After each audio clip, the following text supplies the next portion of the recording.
So I'd like to say welcome to the Finance and Administration Committee meeting today on October 26th. Brittany, our chair, is not able to be the main person for this meeting today. So Kathy Narum will take her place to oversee the meeting. Kathy, you can go ahead. Great, thank you. And welcome to the Finance and Administration Committee meeting. Let's see, I believe it's October 26th, 2021.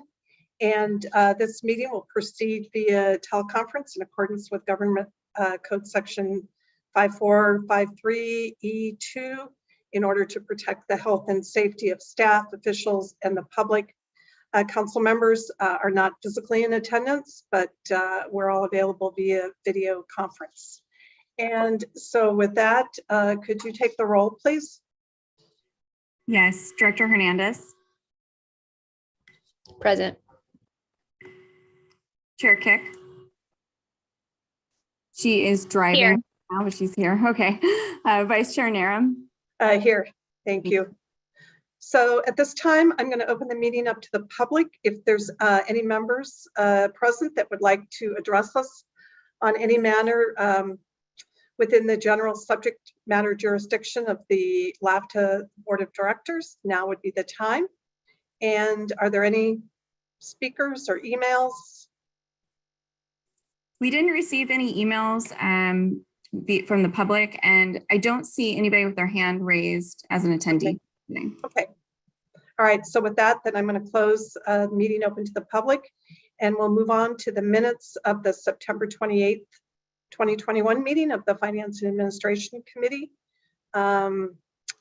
Any comments or a motion to approve? I will move to approve the meeting and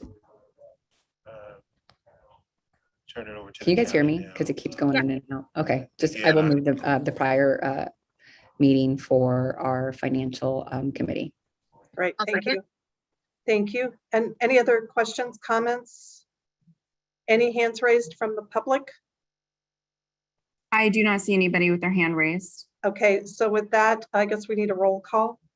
Vote, please. Director Hernandez. Yes. Chair Kick. Yes. Vice Chair Narum. Yes. Passes unanimously. Great, thank you. So we'll move on to item number 5, which is the Treasurer's Report for September 2021. And Tamara, do you want to make any comments? Yes, thank you. So presented before you is the September 2021 Treasurer's Report. We are, our expenses are under what the average should be. Our revenues are also below our expenses and below what the average should be. However, it's still the beginning of the year because we don't have a bunch of money on the books at MTC and their reserves.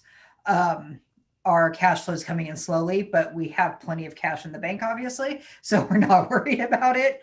Our expenses are at 20.64%, revenues at 15.9%. Again, healthy cash flow in the bank accounts. Any questions?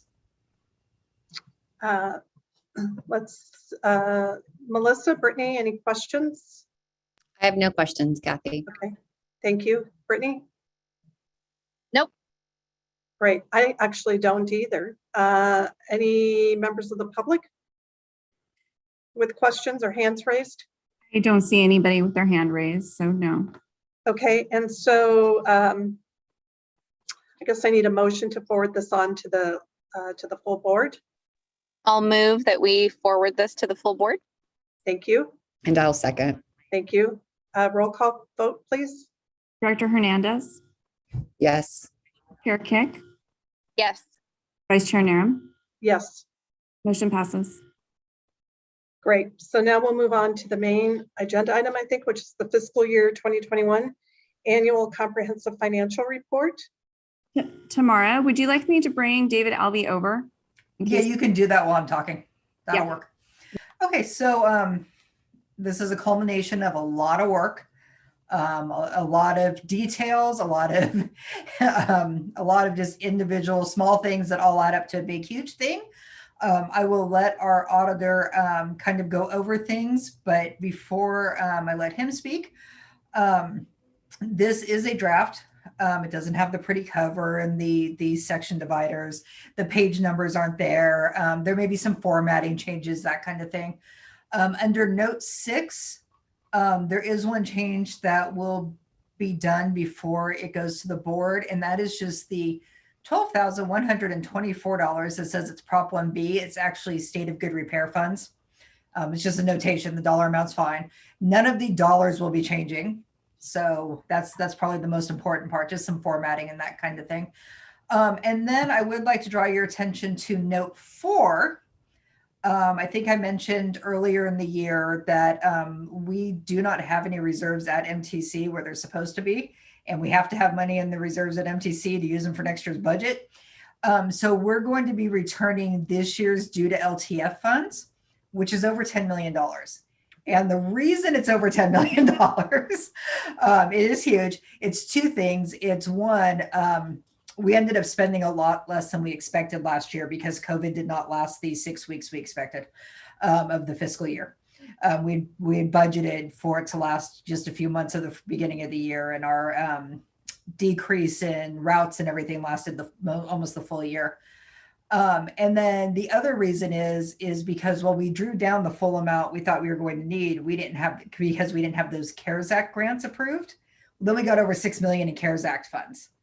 So those supplemented the TDA. So we have over $6 million in TDA that kind of pushed to TDA instead of FTA. So just wanted to explain that real quick. And then I will turn it over to our audit partner, David Alvey from Mason Associates. Great, thank you. Welcome, David. Great, thank you for having me. My name is David Alvey. I'm the audit partner at Mason Associates, and we are LAVTA's independent external auditor. And our job every year is to come in and, like Tamara said, it's a lot of work to audit the financial statements and to render an opinion of whether or not, in my professional opinion, that those financial statements are free from material misstatement. And I'm pleased to say that on page 44 of your agenda packet is the audit opinion, and it is a unmodified or clean audit opinion. That's the highest level of assurance that a CPA firm can give an entity. So congratulations, you passed your audit. As was mentioned earlier, you did receive quite a bit extra in federal money. And if at any time an entity receives more than 700 or expends more than 750,000 in federal funds, it kicks over what's called a single audit. So we have a single audit in the report this year as well, where we have to do compliance testing to make sure that you're following all the agreements, the grant agreements, what the requirements are built in for those federal funds. The very last part of your document here, and it's actually starting on your page 126 of your agenda packet, is the memorandum on internal controls. And this is also known as the management letter. And this is my communication to this committee of things that we found during the audit. And those can be categorized in 3 ways. The first is material weakness. So something material can flow through the financial statements and not get caught. We have none of those. The second is significant deficiency, that something significant can flow through and not get caught. We have none of those. And the last is just a catch-all, anything that we want to bring to your attention. And all we have this year in that area is all the upcoming GASB, Government Accounting Standards Board pronouncements that are coming down the pipeline. So to keep you up to date that those are, coming down next. The next one is GASB 87, having to do with lease reporting, and that'll be in 2022, so June 30, 2022.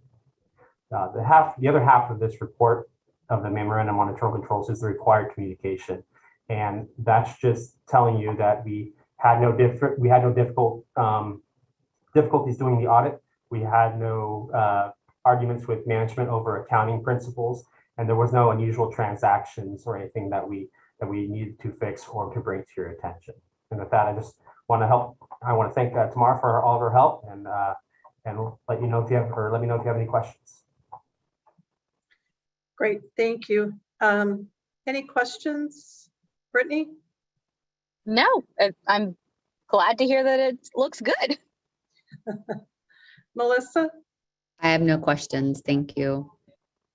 Okay, and I had a question, but you answered it, so I'm good. Are there any members of the public that want to have their hand raised? We have no attendees now, so no. No. Okay, I do want to add that this is the first time in a few years, well, pretty much since we had to start reporting the Rails money, that Rail is not a part of this ACFR because they are a separate entity. They will have their own financial statements, which since the three of you are on the Rail board, David will be coming to both LAVTA's board meeting and the Rail board meeting. And at the Rail board meeting, we'll be presenting the Rail financials. But we finally got them all separated out. great. Okay, so we need a motion to recommend forwarding this on to the board. Yes, please. Okay, I'll move that we forward this to the full board. great. And Hernandez will second. Thank you. So can we have a roll call vote, please? Sure. Director Hernandez, Yes. Chair Kick, Yes, Vice Chair Nurm, Yes, motion passes. great, thank you. And I just want to say congratulations, Tamara. I know it's an incredible amount of work to get this done, and to have a, clean opinion is just outstanding. It makes certainly our jobs a lot easier. So I second that.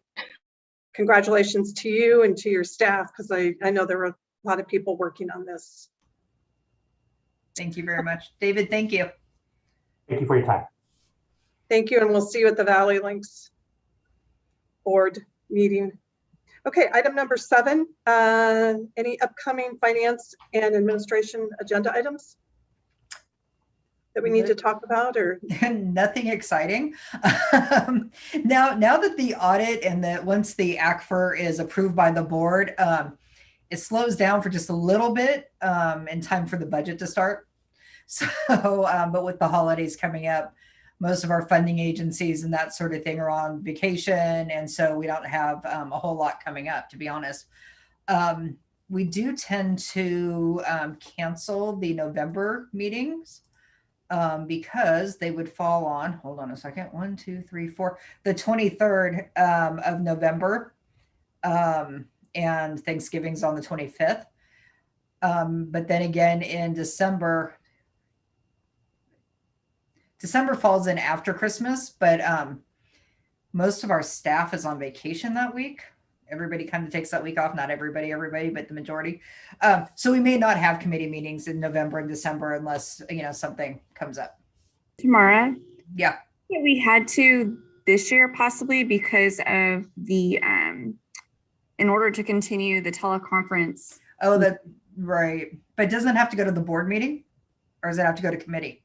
He mentioned, so legal counsel mentioned it would have to go to the November committee meeting because it has to be presented every 30 or 31 days. And I guess it would go past that if we went to the December board meeting. Well, then it may be a super quick meeting in November. Okay, Unless again, something comes up. You just never know in the funding world. okay, so you don't need any action from us at this point then? In terms You of need the, oh no, not in terms of canceling meetings or not canceling meetings. We usually what we usually do if we want to cancel it, if literally like the week before nothing's happening or it's just a 5-minute meeting, Michael will call the committee chair and ask if it's okay to cancel, and then if they're okay, we'll send something out. And again, if we have to have a 5-minute meeting, we'll have a quick 5-minute meeting. All right, good. Okay, and any matters initiated by either of you? I have none. None over here. Okay, and I don't have any either. So next meeting, November 23rd, we just talked about it. Sounds like it might be 5 minutes. And other than that, I'm going to go ahead and adjourn the meeting then. And thank everybody and happy Halloween. Thank you all. Happy Halloween. Thanks for taking over for me, Kathy. Happy Oh. Halloween. Happy Halloween. You're welcome, Brittany. Happy to do it. Glad you're safe. Not trying to drive and do this. Nah, just sitting in a parking lot, hanging out with you guys. But now I get to go in the grocery store. Have a good one.